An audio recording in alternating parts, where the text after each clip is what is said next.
You're listening to Storage Nerds Podcast, where we unravel the best-kept secret of the real estate investing world, the storage industry. Join the grassroots guru in self-storage, Stacy Rossetti, in insightful discussions about finding, funding, and running these spaces, allowing you to yield the highest returns possible. Get your foot in the door on self-storage and discover how to properly purchase facilities, negotiate with sellers, and close the deal without worries. Start unpacking that investment wisdom with Stacy right now.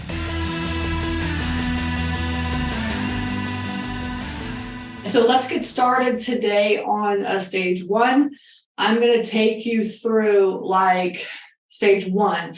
The goal of stage one. There's 4 stages. All right, and I've done this several times now. And actually, we just had a 2-day boot camp with all my students, and we went over this. And so that kind of gave me the idea of let me just go over this one more time.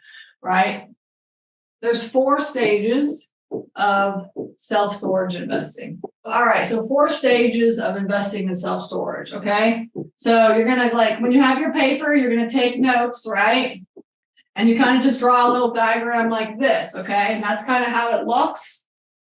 And then, so this one right here, right? So you can draw a diagram. One is your goal. This is finding them, and deal analysis. And every single one of these steps has a goal.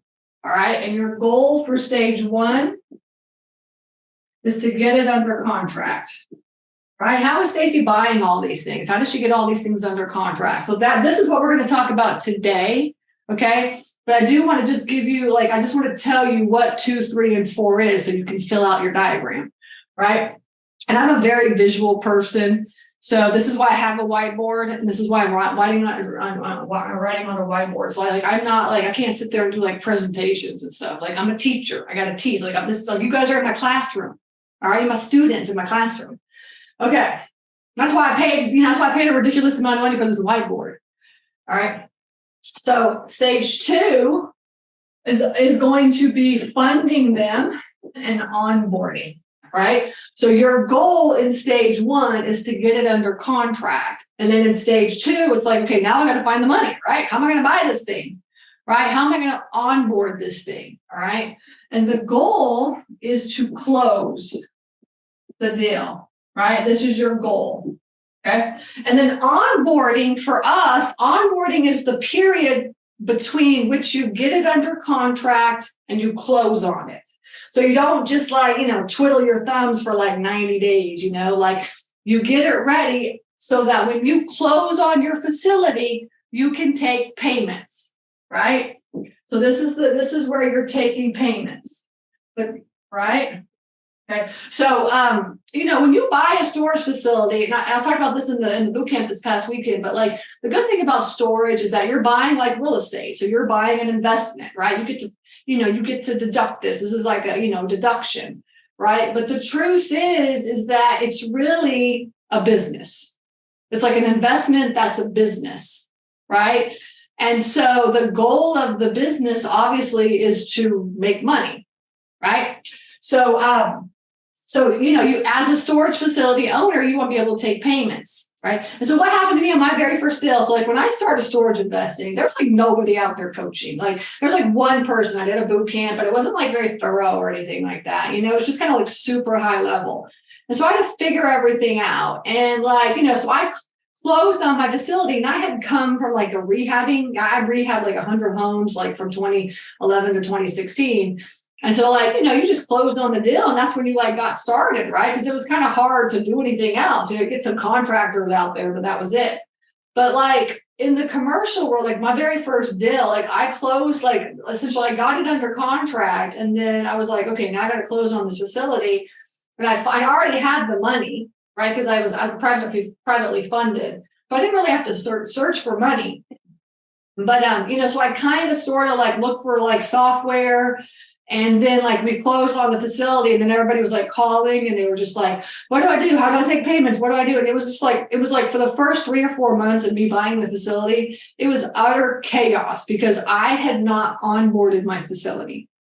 I had not done all the steps that needed to get done in order for me to be able to, get my people into a software and get them, the contract signed and for them to take payments. Right. So it was like this whole, I was like one of those people that was like manually taking contracts. And then once we got the software up, I had to go and get them to do the contract again. And they were all pissed off about that. How many contracts we have to do? So essentially this onboarding phase is like eliminating that whole process. So that's stage 2. The goal is to close the facility. All right. Stage 3. This is where it's called, I call it transfer ownership is what I call it. This is where you're getting your tenants into your software. Your software is set up and you're getting your tenants into your software. So the goal is your contracts are signed electronically. Let me put that in there. The goal is your contracts are signed electronically, right? Okay, transfer ownership. And then stage 4 is, so now you're like, now you got your contract signed, you get your software set up and stuff. And then stage 4 is like automation and systematizing, okay? And so the goal for this stage is online marketing for tenants. Okay. Online marketing for tenants. Okay. So those are the 4 stages. Okay. Now we are going to go over today, because I was going to say too, because on stage 4, you're starting to breathe a little bit and you're like, okay, let me get in there and really utilize this software. Oh, and by the way, I need tenants. How do I get tenants? So you can't just stick a sign in the ground, anymore, right? Because if you go online to Google Maps, how do people find storage? They just go storage near me. So all the ways for you to be able to be on top of that, that's what that is, okay? Okay, so let's do stage 1. Stage 1. Okay, so step 1, all right, for stage 1 is these are all you newbies out there. You're like, how do I do it? How do I get started? Now, when I teach too, I really honestly teach that you should go directly to the owners. If you're following me, you know that you should really go directly to the owners because that's the best way to find the best deals. But, the truth is that there's a lot of storage facilities for sale out there right now. So, if you're the type of person that's okay with running numbers on a property, so I just got sent an email on Friday for a property for $3 million. He wants $3 million and he's making $180,000 a year. And I know I'm about to sell one of my properties that's making $160,000 a year. And I'm probably going to sell it, maybe around maybe 1.8 to 2.2, depending on what cap rate, we come up with for it and stuff. And his facility is almost exactly compared to mine. And he wants $3 million. All right. Now that's a realtor listing that property. All right. So you got to keep in mind, if you're going online or you're talking to brokers, a lot of times those properties are super too high, super high compared to what an owner would give. So I'm the owner and I know that I'll probably get around $2 million for this thing. And he's pushing $3 million because the realtor is telling him let's just shoot for $3 million and see what happens. Right. Kind of a thing. And not all realtors are bad or anything like that. I'm just saying that this is kind of how the world works, right? So in stage 1, your first step is going to be building a list of facilities to buy. So I have 10 virtual assistants and what they do is they call owners, they do cold calling is what they do. This is just one of the many ways that you could do it, right? But the rule is for us internally that they cannot start cold calling until they have a list of 300 facilities, to call that are in the parameters that we're looking for. Okay, so in certain areas and stuff. So, you want to build a list of facilities to buy. All right. And so what that means is that you need to figure out what market, right, you want to be in. whether it's primary, secondary, or tertiary, right? When you figure out which market that you want to be in, and then you get to figure out what the cap rate's going to be as well, right? And you also figure out what market that you want to be in by just determining how much money do you have. How much money do you have? So, for instance, you're not going to buy in a primary market if you don't have like $3 million plus. Okay? Right? Because in like primary markets is like super expensive. Typically secondary markets are like $1 to $3 million, and tertiary markets are like less than $1 million. All right. So you need to like figure out how much money do you have to purchase a facility. And then from there, you're like, okay, so now I only can come up with $100,000. So that means I can only buy $500,000 typically because you put 20% down. Like, where can I find a $500,000 facility? All right. And then you start going out into the markets and looking like for, into the areas and start looking and building your list. So it's like reverse engineering, right? You want to really try to figure out how much you can afford. Now, what that means is that are you going to be coming up with money yourself to buy the facility? Are you going to bring other people in to help you buy the facility? Are you going to raise the money? All different kinds of things that you can do in funding. But that's the question of the day. How much money can you come up with? And so then that's when that's when you determine what market that you're going to be in. And then the markets are going to be, right, either country in the middle of nowhere, right? If you don't have a lot of money. And the thing is commercial real estate is expensive. So like if you're in the middle of, even if you're in the middle of nowhere, you could still find a property that's $1 million, right? So, it's just, it's expensive. So you got to learn these markets, primary, secondary, and tertiary markets.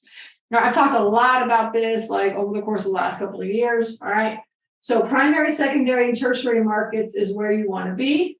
Choose which one you want to be. Choose how much money you have so that you can determine where you should be looking. And then you start building your list of facilities, right? So you're going to be looking for you either on Google Maps or driving for storage or going on Crexi, LoopNet, MLS. All the different ways that you can find facilities. You're going to build this list. All right. And I tell my virtual assistants 300 is the minimum, because essentially like when you call and talk to owners, all of them are going to say no, except for one. For every 50 owners that you talk to, one is going to say, yes, I want an offer. One. All right.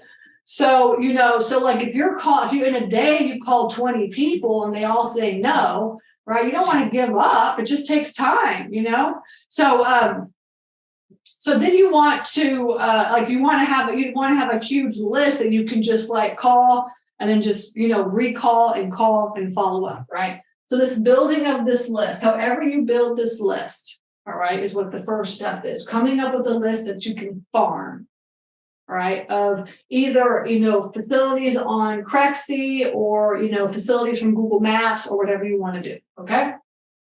And then the second step is talking to owners.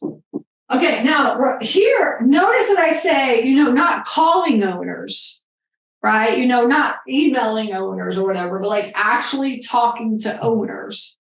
All right. So, so that means that because when you build this list, you might be able to get a hold of their, skip trace and get a hold of their phone number. You have their address. You can mail them. You can call them. Right. But remember what I said, for every 50 owners that you actually talk to, one of them is going to want an offer.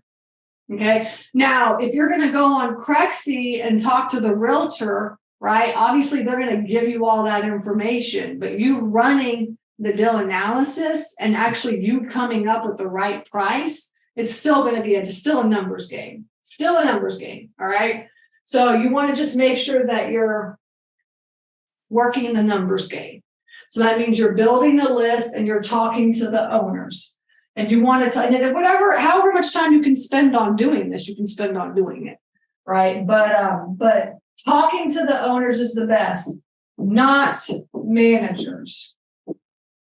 Because when you talk to a manager, they're not going to give you any information. They're just going to know the owner doesn't want to sell, right? And, so you want to make sure that you're actually talking to the owners. And you can do that by skip tracing to get their information. Skip tracing is a way that you just Google skip tracing and it'll show you what it is. But it's a way to get people's personal information. All right. And then you just call the owner directly and talk to them. Okay. And so this is building the list is easy because you're just finding storage facilities to put it on your list. Oh, another thing about this right here is that you want to have a very good CRM, right? You want to have follow-up. Because you're going to have a list of a couple hundred storage facilities. After a while, it's not that difficult to put a list of like 30, 40, facilities together. And so, but the hard part about building the list is keeping track of it and having a good follow-up system, right? Because everything in this industry is all about timing. It's all about timing. So you need to be on top of when you call them, when you leave a voicemail, when you text them, when you email them, when you send them a letter, whatever the communication styles that you're doing are, you need to keep track of that. And then every month you need to be calling these people every month, because the truth is this whole scenario right here is nothing but timing, nothing but timing. And those that are good with follow-up, those are the ones that are really going to succeed in this industry. Okay. So one and done is not, you can't do that. You can, like on the residential side, you can do that because there's like millions and millions and millions and millions of homes. But in all of your states, there's probably, 1,000 storage facilities that you can call that or less. In most states outside of Texas and California, maybe 1,000 storage facilities that you can call and see if they want to sell. So like you can't do one and done and be like, oh, I called them, or oh, they never answered the phone. And the truth is, I'm going to tell you, storage facility owners never answer the phone. They just don't. All right. So that means that you're going to have to keep track of that and then call back again, keep track and call back again. Okay. So being persistent, right? Being persistent. Okay. And then we have, so now you've talked to the owners. When you talk to the owners, right, you're going to ask them if they want an offer. You're not going to ask them if they want to sell their property. Because if you ask them if they want to sell their property, they're going to say no. But do they want an offer? Do they want financial analysis, an analysis on their property or an offer? And they're going to say, a lot of times they're going to say yes. We're giving out offers left and right on properties. Okay. So you want to make sure that you're asking the owner for the offer. So now let's say you call, so you build your list, you start calling, you're talking to owners, and then you finally an owner says yeah, you know what, I haven't really thought about it, but I'll take an offer. I'd like to see kind of what you're thinking about what my property's worth. It's like, okay, sure. Yeah. Oh my gosh. Okay. Yeah. Somebody actually wants an offer, right? Okay. So now number 3 is you're going to get all the information that you need from them so that you can run the deal analysis. Get info from owner to run deal analysis. You're going to get all the info that you need in order to run the deal analysis. Okay. Let me show you what you need. There it goes. Okay. Now you can see the deal analyzer. Okay, good. So I'm getting the hang of it. Okay, so this is our deal analyzer. You can buy this deal analyzer on our website if you want to do it. You don't have to buy it if you want. You can do your own deal analysis. But so I want to just give you what you need from the owners so you can run deal analysis. The first thing is you need to get the annual income right here, the annual income. Okay, and it doesn't matter, whatever their annual income is. All right. The second thing is you need to get the number of units, and you need to get the total square footage, and you also need to get the vacancy square footage. Okay. And then you really need to have property taxes, utilities, and insurance. But if you can't get those, you can always, estimate, and then like you can always look up property taxes, it's public record and stuff like this, okay? And, and then expenses, right? So our expenses on our deal analyzer are all just formulas. We run our numbers between 32 and 38% based on the purchase price, right? It's kind of how we do it on our deal analyzer. But you want to have expenses, property maintenance, staffing, software and merchant fees, marketing, and then your mortgage payment, right? You got to know if you have a mortgage. Now, your mortgage comes after your, income and your expenses, right? But you want to make sure you have that. So property taxes and all this. Okay, so this is we call this the info tab on our deal analyzer. But also what you're going to need is you're going to need to fill out the unit mix. So you need to know the unit mix, all your units and the sizes and the prices. All right, you got to calculate those all up. So you want to see here's 84 units at 8,100 square feet, right? And total is $3,900, and it's at 48 cents a square foot, right? So you see how you're calculating the average price per square foot based off of the unit mix. And you're also calculating your total square footage based off of the unit mix. So you have to get the unit mix because that's going to give you the real number on how big your storage facility is. And everything in storage is all based off of price per square foot, okay? And finally, you're going to get the competition. And this is the most important part because this is going to show you how much money you're going to be able to value add that property. Okay? So you're going to fill out all your competition. You want to know the name and the phone number, the website. Are they full? Are they not? The address. Did they claim their business on Google? How many miles away are they? Are they gated? Office? Do they have an office? And what's their total square footage? So you're doing a deep dive into your competitors, right? And then here, you can see that, you need to know the prices. You compare your storage facility and the competitors apples to apples.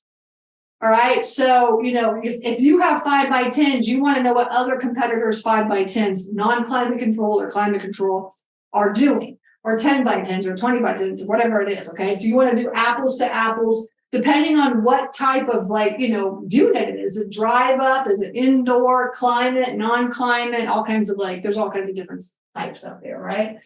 And you're going to get, for your competitive analysis, you're going to get the average price per unit and the average price per square foot. And that's what you want to know for your facility, right? What is the price? What is the average price per square foot? Okay. And you're going to take that. So really filling out the info tabs, getting the basic information, getting your unit mix, and getting all the competitors are the most important part of the deal analysis. Okay? And then remember I told you that you're going to need to know what your financing is, right? Because knowing what the terms are going to be of whatever loan that you're going to get is imperative to you running the deal analysis, right? So that's why when you see commercial property for sale, they're only giving you the numbers up to the NOI because your mortgage comes after the NOI. The mortgage comes after the NOI. Okay. So you want to make sure that you know what types of funding are out there. Is it going to be conventional? Is it going to be SBA? Are you going to have interest only payments? Are you going to partner? How much money can you put down? How are you going to buy this thing? And so you're going to want to know that, especially for the bank. We have the bank financing here, we run the numbers. And then we also run our numbers based on owner financing. And we always give owner financing options and some sort of a creative deal structure option to our owners. So you can see for us, we're doing cash offers, owner financing, and bank financing offers. That's how we do it. Now for us, what we do is in our deal analyzer, our offer letter is automatically created. It's automatically created. And so you could just print it out based on the terms that you put in your financing inputs. You can automatically have an offer letter created and send that out. All right. But essentially, this is going to be your offer letter. Remember, you're having a cash offer and then a couple owner financing offers, right? Something like this is what you're doing. So you always want to give more than one offer, right? You want to stand out. You want to really stand out because owners are just getting calls left and right and things like this, right? So you want to make sure that you're standing out. And, and when you ask an owner if they want an offer, they're going to expect you to give some random like lowball offer, right? And the truth is like when you send over a letter that has like 3 or 4 different offers on it, they're just like, whoa, wow, I wasn't even like thinking that I was going to get some lowball offer. But we like to give fair offers, and we like to, let the owners know how we do that. So that's why we even in the negotiation phase, we even have what we call the share sheet.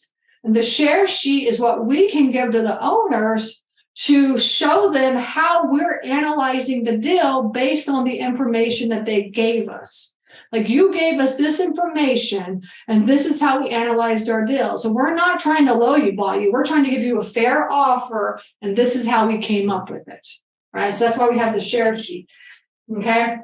This is kind of just give an overview of the deal analyzer, but really the point of me showing you this was to show you, to help you with the next steps. So now we get the info from the owner, all right? So you're filling out the info tab, right? So I call it the basic info.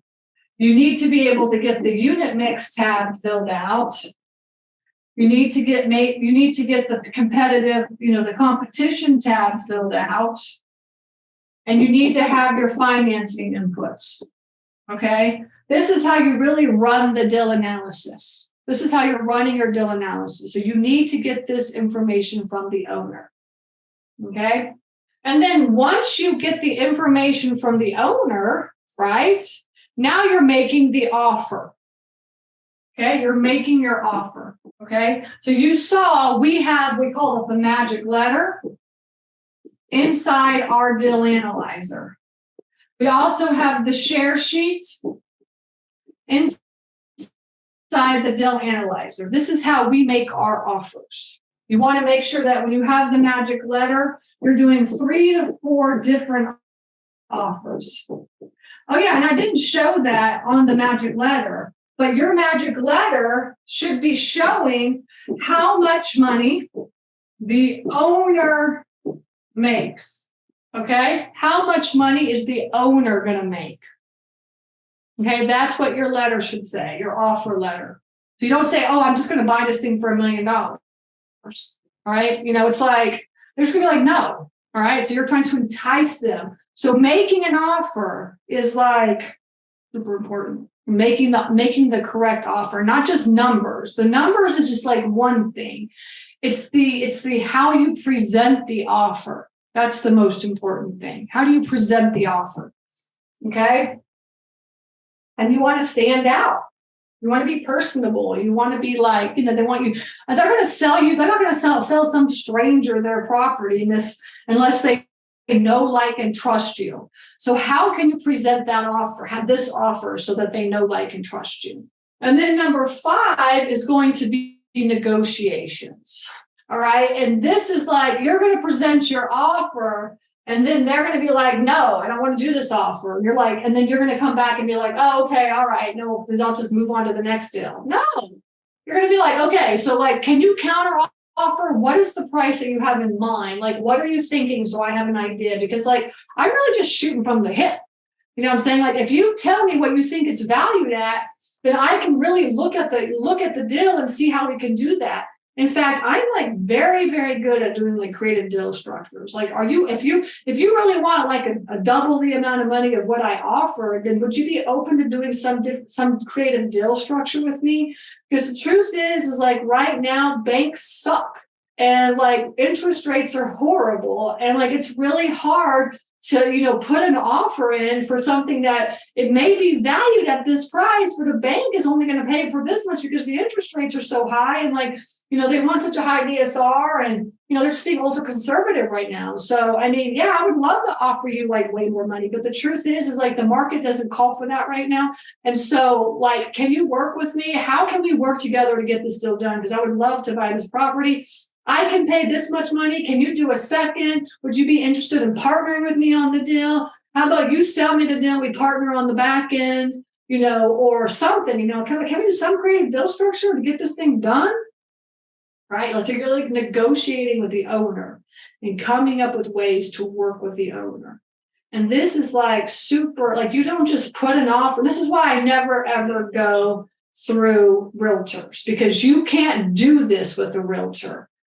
Most of the time, I say most of the time. All right. Because I mean, I can do this with a realtor because I do that.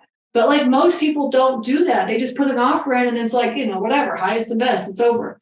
But the truth is that if you really talk to them and come up with a whole bunch of different ways and be creative and deals get done, man, I'm telling you, I get so many deals done just because I connect with the owner, talk to them, and I actually give them offers and give them ways to do things. And, for instance, we just bought a facility down in Florida, and, the owner, he wanted $600,000.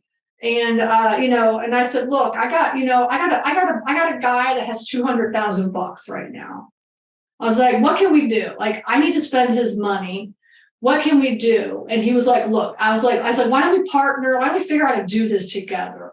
And he was like, I was like, I'm going to bring this 200,000 in. He's going to be my partner on the front end. Would you be interested in just financing the back end? Oh, you can finance 400,000 of it. And I'll bring 200,000 in from somebody else. And the guy was like, yeah, actually, I probably could do that. It's we just sat and talked about it. These negotiations, they take they take a little while, because you're trying to get the feel for how people are and stuff. But we sat there and just talked about it, went back and forth. And in the end, he gave me interest only payments for 2 years. Plus he owner financed the deal for 4% interest to me, and then also he threw in an acre of land. He was like, I got this land on the back end. He's like, I really don't need it. So I'll just give that to you as well. And so that's just us negotiating together, getting to know each other, making the offer, negotiating. And that's how it works, honestly. So you got to get really good at this, really good. Okay. This is important in any industry, for any property. You just have to be good at negotiations. Okay. Okay, good. And then finally, number 6 is you got to get it under contract. You got to get it under contract. Okay. So this here is this is, you filling out a contract, or if it's through a realtor, the realtor filling out the contract. But the contract and the negotiation process, you do the negotiations and then you contract, get it under contract at the same time, And sometimes we'll negotiate and then I'll send the contract over and the owner's okay, let's change this, because the contract, you do not want to have a contract that's a crazy contract. You don't want to be scaring the owner off. I had one student, he went and got an attorney to write up the contract to buy a facility, and it was 22 pages long, and the owner just backed out. And my contract is 3 pages long. I mean, it's just I've done I told all my students this weekend, I've done $25 million of transactions with this contract, and it's 3 million. It's 3 pages long. That's it. So you don't want to make it so complicated, honestly. Now, obviously, if you're going through a realtor, you got to use the realtor's contract and stuff. And they're so long, and you can't even assign that contract, which is really annoying to me. If you wanted to assign it, you have to go through hoops and holes and stuff. So I just like using my contract.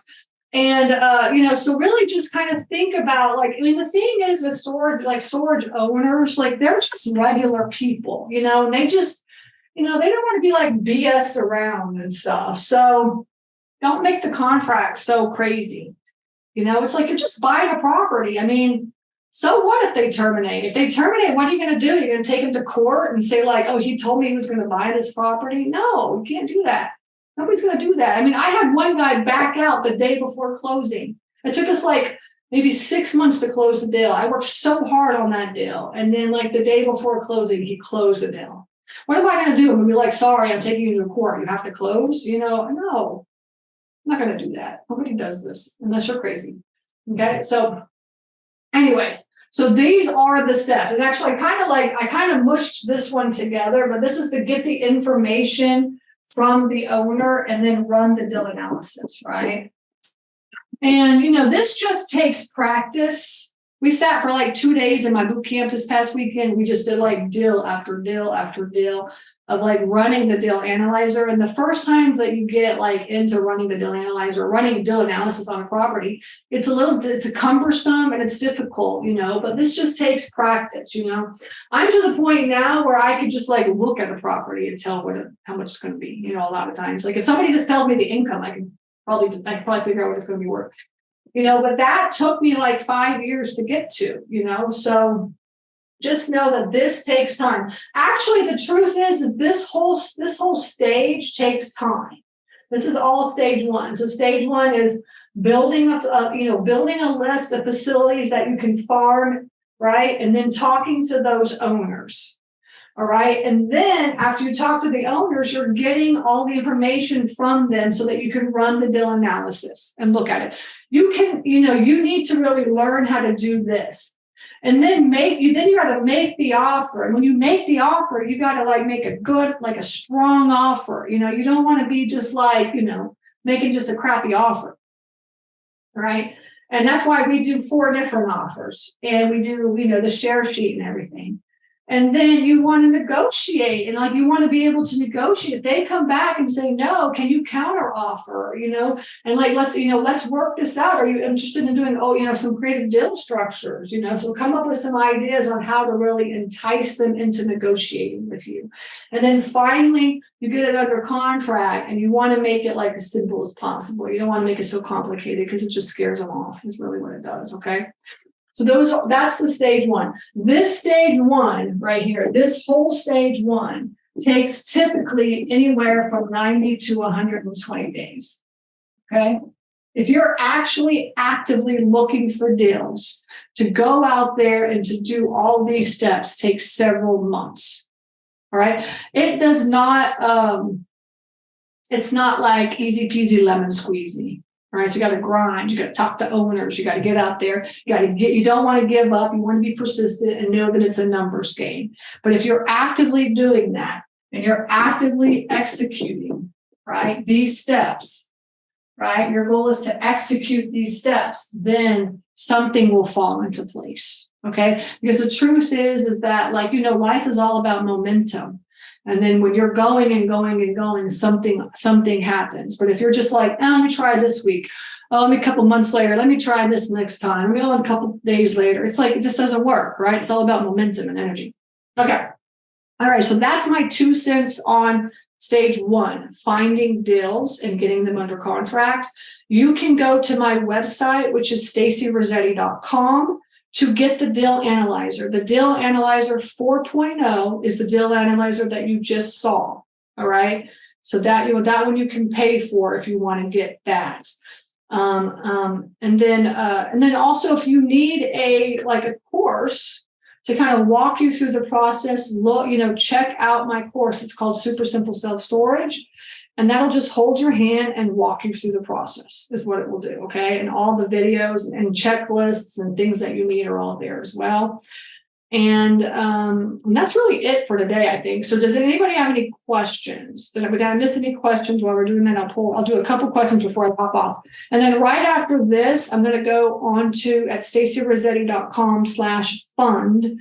And I always pitch my fund right after I teach. So if you're interested in just like passive investing, if you've got money and you need to place your money, then please hop onto my fund and listen to that, okay? But you do have to be an accredited investor to invest in my fund.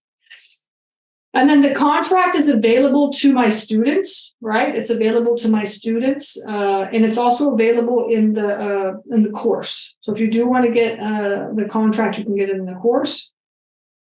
And skip tracing, what skip tracing tool do you use? We use Crexi is what we do. If you're interested in getting access to Crexi, email us.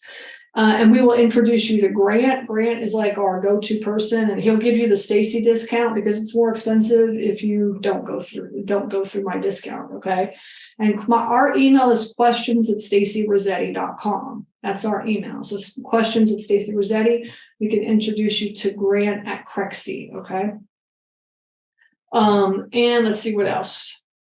How far out from your primary location does it require to reach that kind of a list? Oh, yeah. It depends, honestly. That's a good question. I mean, tertiary markets, obviously, you're going to have to go further out, right? But it's honestly really not that far. You'll get to know that there's a lot of storage facilities out there.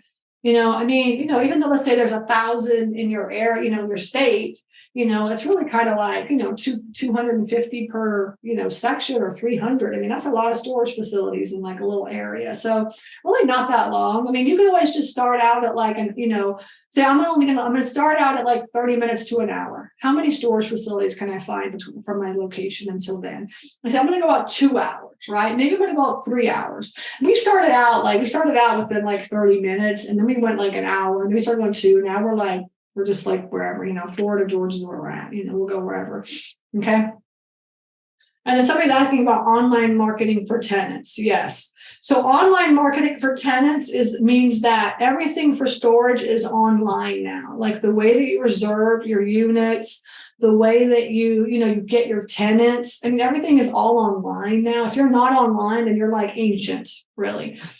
And so you want to learn how to market online for tenants. So just think about it. Like if you were going to rent a unit, a storage unit, where would you go to find it? You go online, right? You'd be like storage near me. And then like whatever pops up is what you're going to be looking at, right? So you as the owner, you need to be one of those ones that pops up in your area. So that is what you have to learn how to do, right? So it's like SEO and like, getting out there, Google ads and all kinds of stuff like that. Okay.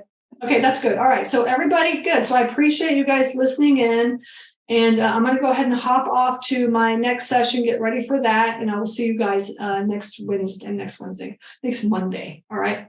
Take care. Thank you for joining us for this episode of Storage Nerds. Hope this informative conversation inspired you to go out there and jump into this highly profitable business venture that people rarely talk about. Get more tips on storage space investing at www.stacyrossetti.com. Don't forget to subscribe to the show and leave a rating. Together, let's build that thriving passive income one storage space at a time. Until next time.